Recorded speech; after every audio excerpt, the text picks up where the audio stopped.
Vous avez voulu me faire du mal, mais Dieu l'a changé en bien. Genèse 50, verset 20. Avant d'arriver dans les palais d'Égypte, Joseph a dû passer par la case prison. Seul, abandonné de tous, il est resté fidèlement attaché à Dieu. Le rêve qui était sur son cœur l'avait scellé à tout jamais à son berger.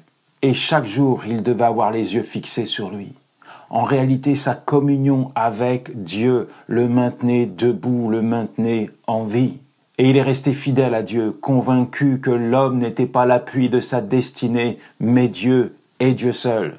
C'est donc sur les genoux qu'il a appris ses leçons divines. Oui, Dieu l'a formé, l'a travaillé, l'a façonné afin de le préparer pour devenir l'un des hommes les plus puissants d'Égypte.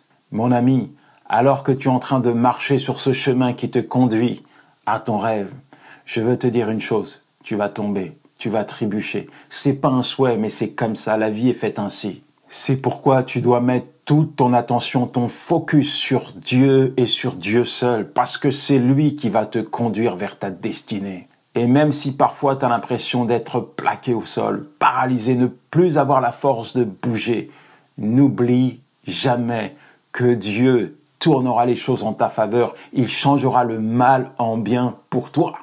Ah là là.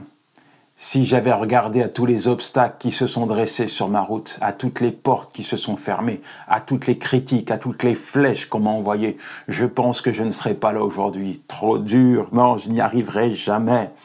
Mais tu sais quoi, mon ami? Il y a une chose que l'épreuve n'a pas pu déloger de mon cœur.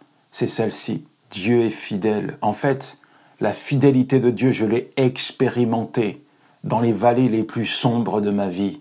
Et c'est là, dans ces endroits sombres, dans ces moments d'isolement, que j'ai décidé de placer ma foi en lui, de lui faire confiance. Et je peux te dire qu'il ne m'a jamais, mais alors jamais déçu.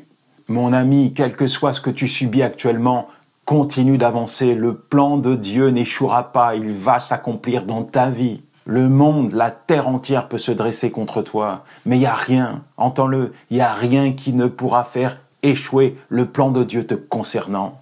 Joseph a été frappé, rejeté, vendu par ses frères.